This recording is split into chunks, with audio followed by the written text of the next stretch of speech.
lenders of last resort. கடைசி நிலை கடன் ஈவோனா ஆர்பிஐ இருக்கா. The banks can be borrow from the RBI by keeping the eligible securities as collateral at the time of need or crisis when there is no other sources. இங்கே commercial bank தீர்க்க இயலாத நிதி பிரச்சனைகளை இது தீர்த்து வைக்கும். நிதிக்கான மற்ற ஆதாரங்கள் இல்லாத சூழ்நிலையிலும் அந்த பிரச்சனையிலிருந்து மீண்டு வருவதற்கு ஆர்பிஐ துணை புரியுது. Next 7th one, act as clearing houses. Act as clearing houses for settlement of banking transaction.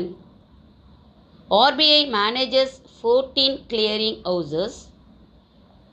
RBI facilitates the exchange of instrument and the processing of payment instruction. இங்கே தீர்வக செயல்பாடுகளை கொண்டு வருகிறது ஆர்பிஐ. வங்கிகளுக்கு இடையேயாக நடக்கக்கூடிய எக்ஸ்சேஞ்சை தனது 14 தீர்வகங்களை கொண்டு சமன் செய்கிறது.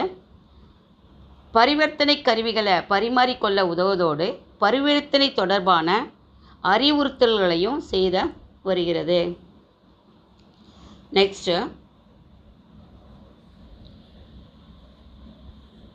Custodian of foreign exchange reserve.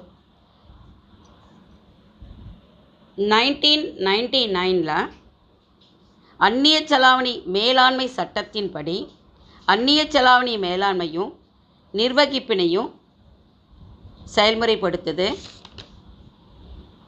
இங்கே ஃபாரின் எக்ஸ்சேஞ்ச் அந்நிய பணத்திற்கு எதிரான இந்திய ரூபாயின் பரிமாற்ற விகிதத்தை நிலைப்படுத்துவதற்காக வெளிநாட்டு பணங்களை அவ்வப்போது வாங்கவும் விற்கவும் நடவடிக்கைகளை ஈடுபடுகிறது RBI. It acts the custodian of forex. It administers and enforces to provisions of Foreign Exchange Management Act FEMA 1999. Next, regulator of economy. Next, regulator of economy.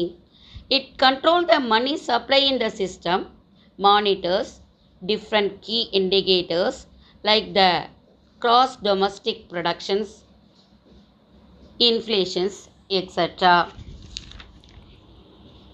இங்கே பொருளாதாரத்தை எக்கனாமிக் டெவலப்மெண்ட்டை நெறிமுறைப்படுத்துறதுக்கு ஆர்பிஐ பயன்படுது. இங்கே மானிட்டரி பாலிசியினுடைய அடிப்படைகளை கொண்ட எக்கனாமிக் எந்த அளவுக்கு கொண்டு வர முடியும் அப்படிங்கிறத ஒழுங்குமுறைப்படுத்துது. அடுத்தது national income, employment, savings, capital போன்ற முக்கிய குறியீடுகளையும் தொடர்ந்து கண்காணித்து நாட்டின் பொருளாதாரத்தை மேம்படுத்துகிறது RBI. Next 10th point, managing government securities. அரசு கடன் பத்திரங்களை நிர்வகிக்கிறது. RBI administers investment institution when they invest specified minimum proportions of their total assets, liabilities in a government securities. இங்கே குறிப்பிட்ட பர்சன்டேஜில் அசட்ஸ் அண்டு பொறுப்புகளை அரசின் கடன் பத்திரங்களாக கொண்டுள்ள நிறுவனங்களை இண்டஸ்ட்ரீஸாக இந்திய ஆர்பிஐ நிர்வகிக்கிறது. இது ஒரு ஆர்பிஐயுடைய ஒர்க்கா. Next 11th point, regulator and supervisor of payment and settlement systems. இங்கே பேமெண்ட்ஸ் அண்டு செட்டில்மெண்ட்ஸ் ஆக்டை நம்ம நெறியாளராகவும் மேலாளராகவும் ஆர்பிஐ செயல்படுது. இங்கே 2007 அந்த இயர்லேருந்து செலுத்துதல் மற்றும் தீர்வு சட்டம் ஆர்பிஐ நாட்டில் நடைமுறைப்படுத்துது. நாட்டினுடைய பேமெண்ட் அண்டு செட்டில்மெண்ட்டாக அதற்கான ஏற்படக்கூடிய தீர்வுகளை செய்வதற்கும் மேலாண்மை செய்வதற்கும் முழு அதிகாரத்தை வழங்கியுள்ளது ஆர்பிஐ.